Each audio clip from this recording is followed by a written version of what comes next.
অ্যান্টিগার sir Vivian Richard স্টেডিয়ামের পিচটা পুরোপুরি কাভারে ঢাকা। গোলকধাঁধা, রহস্য কি অপেক্ষা করছে সেটাই সবচেয়ে বড় প্রশ্ন। কারণ এবারের বিশ্বকাপের স্পটলাইট কে সবচেয়ে বেশি কেড়েছে সেই প্রশ্নটা যদি আপনাকে করা হয়, নিশ্চিতভাবেই উত্তরটা কোনো ক্রিকেটার না, উত্তরটা হবে আমেরিকা বা ওয়েস্ট ইন্ডিজের পিচ। নর্থ সাউথ স্টেডিয়ামের এই পিচটা কি ধরনের বিহেভ করবে সেটাই কিন্তু আসলে নির্ধারণ করে দেবে বাংলাদেশ অস্ট্রেলিয়ার বিপক্ষে বা ইন্ডিয়ার বিপক্ষে আসলে কেমন ফলাফল করতে পারে। যদি স্পোর্টিং উইকেটে খেলা হয় সেক্ষেত্রে বাংলাদেশ নিশ্চিতভাবেই অস্ট্রেলিয়া বা ভারতের চেয়ে অনেকখানি আসলে পিছিয়ে থাকবে। এর আগে বাংলাদেশ যে 3টা ম্যাচ জিতেছে বা সাউথ আফ্রিকার সাথে ম্যাচটা একেবারে ক্লোজ গিয়ে হেরেছে, সেটার পেছনে কিন্তু পিচের অনেক বড় একটা অবদান ছিল। যে ধরনের পিচে খেলে বাংলাদেশ অভ্যস্ত, সে ধরনের পিচে খেলা হয়েছে বলেই বাংলাদেশ 3টা ম্যাচ জিতেছে, যেটা বিশ্বকাপের ইতিহাসে, টি-20 বিশ্বকাপের ইতিহাসে বাংলাদেশের আগে কখনো করতে পারেনি। এই পিচটা আসলে কি ধরনের বিহেভ করতে যাচ্ছে। চলছে প্রেডিকশন গেম নগদ অ্যাপে। প্রেডিকশন করে জিতুন জিক্সার বাইক, টিভি, স্মার্টফোন সহ আরো অনেক পুরস্কার। যদি আমরা একটু পেছনের দিকে তাকাই, পরিসংখ্যান যদি আসলে ঘাটি, গ্রুপ পর্বে এই পিচে 4টা ম্যাচ হয়েছে, এই মাঠে 4টা ম্যাচ হয়েছে।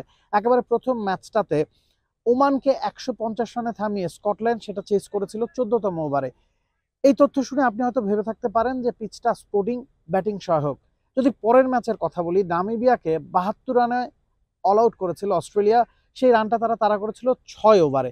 তৃতীয় ম্যাচ ওমানকে মাত্র 47 রানে গুটিয়ে দিয়েছিল ইংল্যান্ড, এবং সেই রানটা তারা করেছিল 3.1 ওভারে, মানে 19 বলে।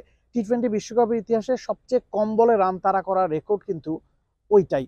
চতুর্থ ম্যাচ, সেই ম্যাচটাতে রান হয়েছিল, বৃষ্টির কারণে পুরো খেলা হয়নি, 10 ওভারে খেলা হয়েছিল। ইংল্যান্ড করেছিল 122, এবং সেই লক্ষ্য তারা করতে নেমে 80-র ঘরে থেমেছিল নামিবিয়া।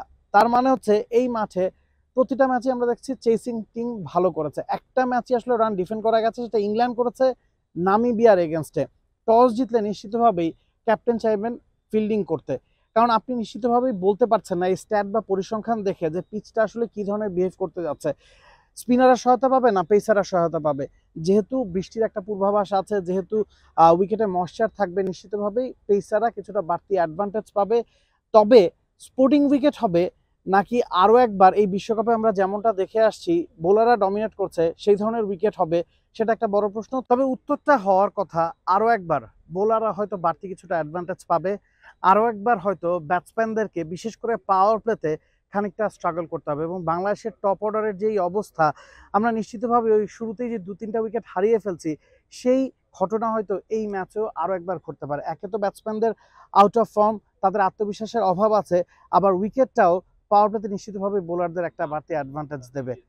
সেটা বাংলাদেশের জন্য আসলে প্লাস পয়েন্ট না নেগেটিভ পয়েন্ট, সেটা নিয়ে কাটাছেড়া অ্যানালাইসিস হয়তো হবে। তবে এই ধরনের পিচে খেলা হলে বাংলাদেশের নিশ্চিতভাবে সুযোগ আছে অস্ট্রেলিয়ার বিপক্ষে, সুযোগ আছে ভারতের বিপক্ষে। Nabil কাসার, T-Sports, Antigua. For more updates, subscribe to our YouTube channel and click on the bell icon. Follow us on Facebook and Instagram.